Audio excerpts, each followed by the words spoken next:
Cuba condemns the expulsion of 2 of its diplomats at the UN by the United States. Venezuela and Trinidad talk gas and cooperation as Minister Stuart Young visits Caracas. And 2 officials from the Central African Republic make a first appearance in The Hague, accused of war crimes. Hello and welcome to Telesur. I'm Doris Polo in Quito, and this is From the South. We begin with some breaking news from Cuba, where the government has strongly condemned the expulsion of 2 of its diplomats at the UN in New York. The Foreign Minister, Bruno Rodriguez, categorically rejected the move by the U.S. administration to expel the 2 members of its permanent mission to the United Nations, as well as restrictions on the movement of its diplomats and their families. The State Department spokesperson earlier tweeted, after 2 members of Cuba's UN mission engaged in activities harmful to U.S. national security, we asked them to leave the U.S. Members of Cuba's UN mission are also restricted to stay in Manhattan. The Cuban Foreign Minister said these accusations were a vulgar lie. Venezuela's Attorney General Tariq William Saab gave an update on the current investigation into the opposition figure Juan Guaidó and his alleged links to drug trafficking networks. He said new photos had come out that corroborate such a connection. First, we want to salute the signing of the agreement between the government and parts of the opposition and denounce things that media has tried to cover. The fact that one of the witnesses of Juan Guaidó's illegal entrance to Colombia was sought and someone tried to kill him. Since they couldn't find him, they killed his family. We are investigating the close and organic relations between Juan Guaidó and this narco-paramilitary group.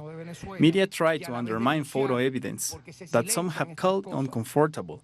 It is not uncomfortable. They are scandalous, disgusting.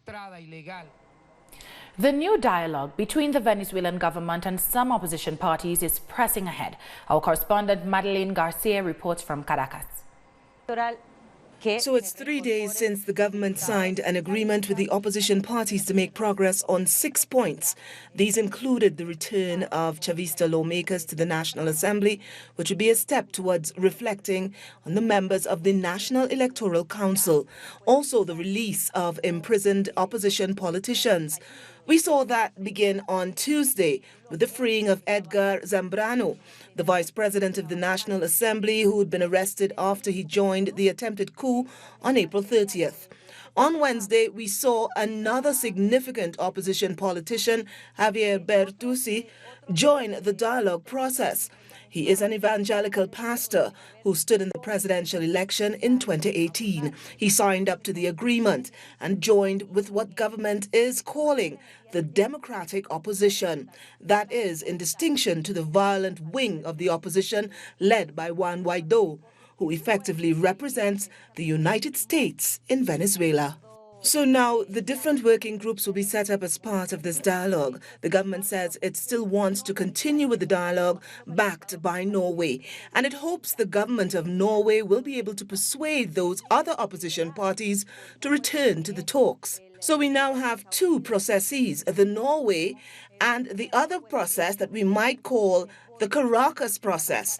And the hope is that these may come together as the country heads towards election for a new National Assembly, possibly in the first month of next year.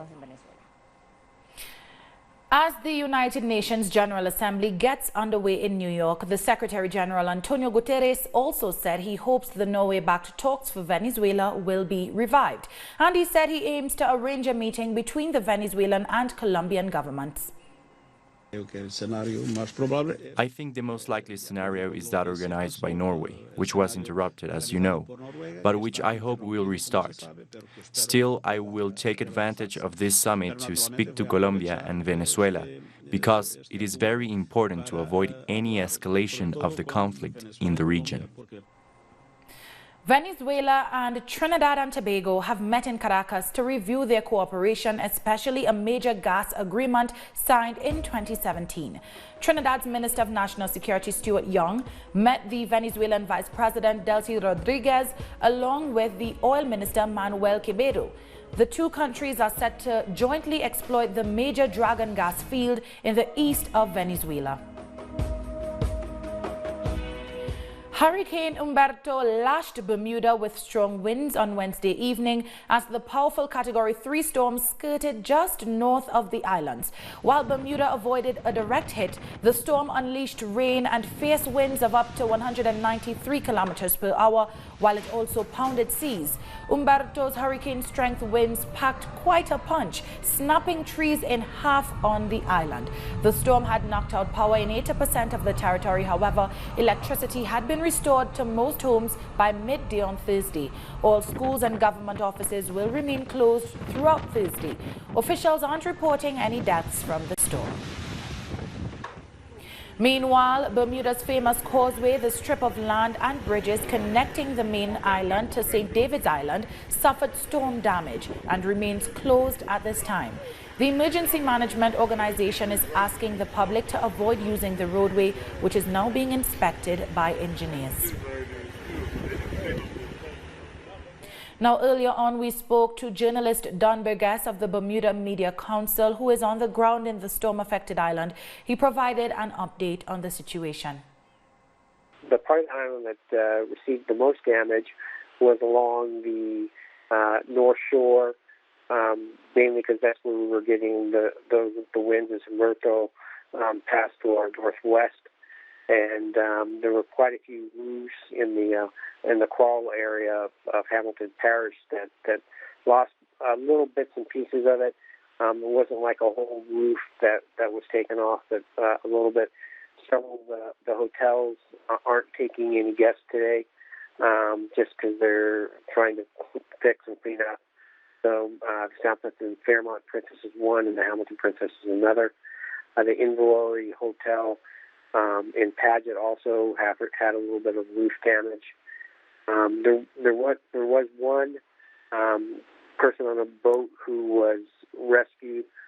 There were 17 hurricane-related fires and 3 structural fires that the Bermuda Fire and Rescue Service attended to help put out. So overall, we were pretty lucky not to receive extensive damage.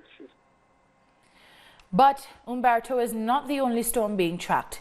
In the last few hours, Tropical Storm Jerry has strengthened to a Category 1 hurricane further out in the Atlantic. The center of Jerry will be near or north of the northern Leeward Islands on Friday, and it will pass north of Puerto Rico on Saturday. Tropical storm watches are in effect in Barbuda, Anguilla, St. Martin, and several other islands.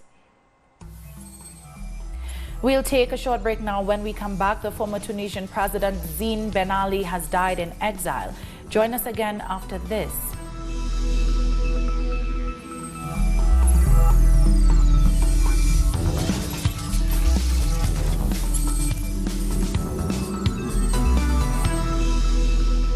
Welcome back.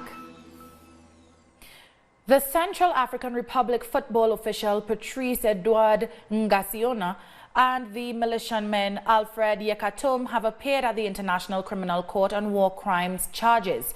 Ngasiona, who was arrested on an ICC warrant in Paris last year, faces 111 charges. Yekatom, who was arrested in 2018, faces 21 charges. Lawyers argued that the two cannot adequately defend themselves because prosecutors are withholding evidence related to the alleged crimes. The ICC judges are expected to decide whether there is enough evidence to move to a full trial. Our duty is to determine whether there is sufficient evidence to establish substantial grounds for believing that Mr. Yekatom and Mr. Ngasiona committed the crimes with which they are charged. Former Tunisian President Zine El Abidine Ben Ali, who was ousted during the 2011 Arab Spring, has died at the age of 83. Ben Ali died in exile in Saudi Arabia just days after Tunisia held a free presidential election. He fled from his country in 2011 as citizens rose up against his rule in a revolution that inspired other Arab Spring uprisings abroad. In 2011, a Tunisian court sentenced Ali in absentia to 35 years in prison on charges ranging from corruption to torture. And in 2012, a military court sentenced him to another 20 years for inciting murder and looting. The Gambian President Adama Barrow has officially opened the country's 2019-2020 legislative year. President Barrow gave a speech during the ceremony in which he spoke about the country's progress in maintaining peace and economic development. The occasion is a traditional constitutional requirement performed every year. Barrow came into power during the 2016 elections after defeating former President Yahya Jammeh, who had ruled since 1994. We have redefined the economics of development in the Gambia. We have altered the narrative on Gambian history. We have changed the conversation around social life. We have moderated the discourse on Gambian politics, and we have brought back life, hope, and a future for all. St. Kitts and Nevis is celebrating its 36th anniversary of independence from Britain, and it's doing so under the theme Unify, Transform, Enrich, Uplifting Communities. The Prime Minister, in his independence message, outlined some of his administration's achievements, including a reduction in the crime rate. Every Independence Day, we should be gathering as a people who are safer, more prosperous, more united than the year before. And that is why my government has invested more money on public safety and security. We are encouraged by the very dramatic reduction in gang-related homicides and by the peace and goodwill which now abound. We thank our law enforcement officers for their work, the families and various intervention teams for their outreach to the marginalized and vulnerable groups. Meanwhile, CARICOM has noted the significant progress St. Kitts and Nevis has made as the member state marks its 36th independence anniversary. In a congratulatory message, CARICOM Secretary General Erwin LaRocque said the country was justified in celebrating its achievement with pride. LaRocque also acknowledged the unwavering commitment and leadership of Prime Minister Harris as chairman of CARICOM during the first 6 months of the year at a challenging time for the community. In St. Vincent and the Grenadines, the government is responding to a legal challenge to the nation's anti-same-sex laws. Prime Minister Dr. Ralph Gonsalves says parties who wish to join the suits with the government are welcome. However, he says it is not intended to be in a combative way. In July, Javin Johnson and Sean McLeish filed court proceedings to challenge the country's buggery and gross indecency laws, which criminalize homosexuality. Both men are asylum seekers in the United Kingdom and United States, respectively. They are arguing that these laws strip their dignity and autonomy. Artisanal fishermen in Peru are demanding that the government declares a fishing emergency after the plundering of some species by big transnationals. We have more in this report. The crisis in Peru has forced these small fishermen to abandon their boats and urge President Martin Vizcarra to solve their problems.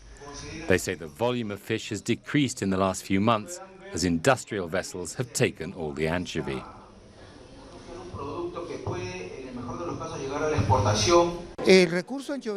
Anchovies are the beginning of the food chain, and their excessive fishing does not only harm fishermen but also mammals, birds, and the different fish that eat them. Let us not forget that the smallest fish are food for the larger ones. Peruvian laws are designed to benefit the big transnational fishing companies. For example, the legal size permitted for certain species has been reduced, and the large companies have been given exclusive rights to some fish like hake. It is not possible that a kilo of chicken costs $10 and a kilo of hake, for example, in the Piura region, costs 10 cents. That's what the transnationals are paying in the Paita port. Meanwhile, in the market, we find a hake fillet at a cost of $8. And who's fishing them? These big transnationals, foreign transnationals. According to the 2017 census, in Peru there are almost 75,000 small fishermen. Experts say the number has fallen by almost half because fishing isn't profitable anymore. Many fishermen have had to find other sources of income as a result. Our artisan fishermen are the ones that preserve our marine species, and this is part of our sovereignty. It's about safeguarding our natural resources, especially for consumers. It is insane that Peru has one of the highest levels of anemia and malnutrition in the world, despite having a sea stretching more than 200 miles. The transnationals caught more than 2 million tons of anchovy in the first half of 2019, most of it for export as flour and oil, while small fishermen supplying fish to the local market catch only 150,000 tons every year. Brazil's landless workers movement has issued an urgent warning that the police are preparing to evict one of its settlements. It said 50 police vehicles had arrived at the Bruno Rodriguez camp in Paraná state early in the morning to remove 54 families. The MST members have been occupying and cultivating the land since 2016. The eviction had apparently been requested by the mayor of Laranjal. The MST says 2 more of its camps are also being threatened in Pernambuco in the northeast. Police in Honduras have attacked environmental activists who are protesting against the construction of a luxury housing project in a national park. Police fired tear gas on the protesters who had assembled in El Hatillo, north of the capital Tegucigalpa. The protesters have been demonstrating since last week and say the construction project located in the Tigra National Park will have a negative impact on the environment. Shifting gears now, Mexico will open a new investigation into the disappearance of 43 students in Ayotzinapa back in 2014. The Attorney General's office said it would reinvestigate almost from scratch what happened to the 43 after they clashed with local police 5 years ago. In yet another bid to uncover the truth, the parents of disappeared meet with the public prosecutor in the National Palace. We came out peacefully. We gave all the relevant documents we have to the new prosecutor in charge of the case. We have been given a commitment that we would meet in 2 months' time, and I think the Attorney General's office has expressed willingness, as has the President, who was with us.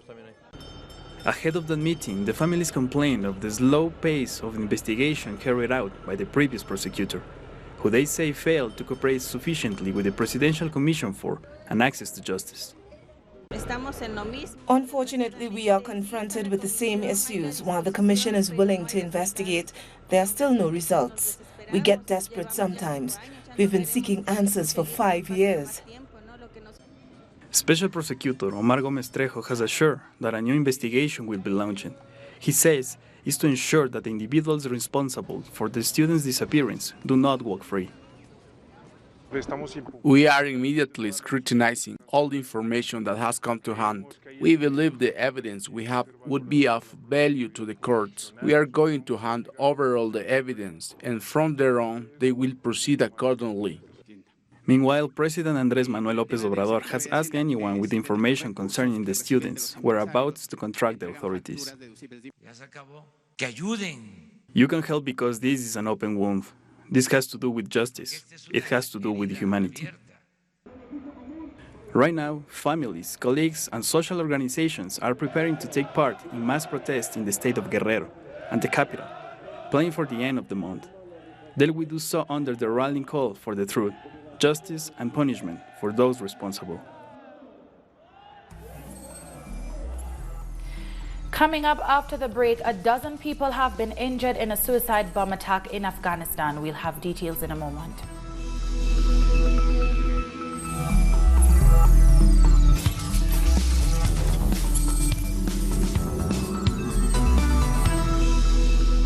Welcome back. The 2 main rivals in Israel's elections have reached a deadlock on forming a unity government as both leaders demand leadership of the coalition. The leader of the Blue and White Party, Benny Gantz, who won slightly more seats than the current Prime Minister, Benjamin Netanyahu, expressed interest in forming a unity government, but only on the condition that he would become Prime Minister.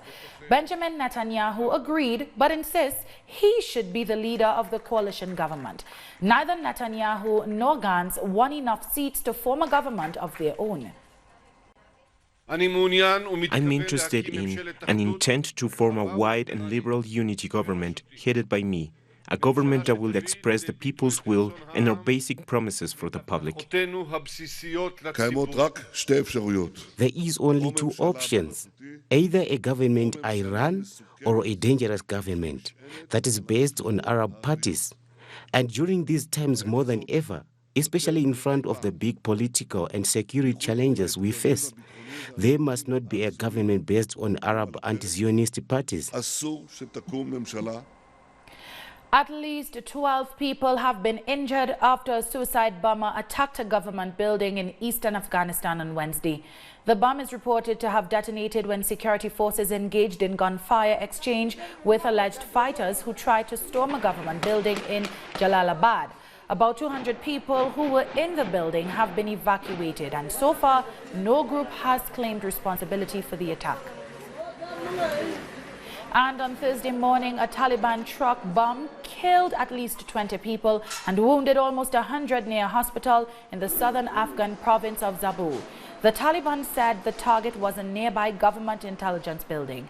They have been carrying out daily attacks since the collapse of peace talks with the Trump administration.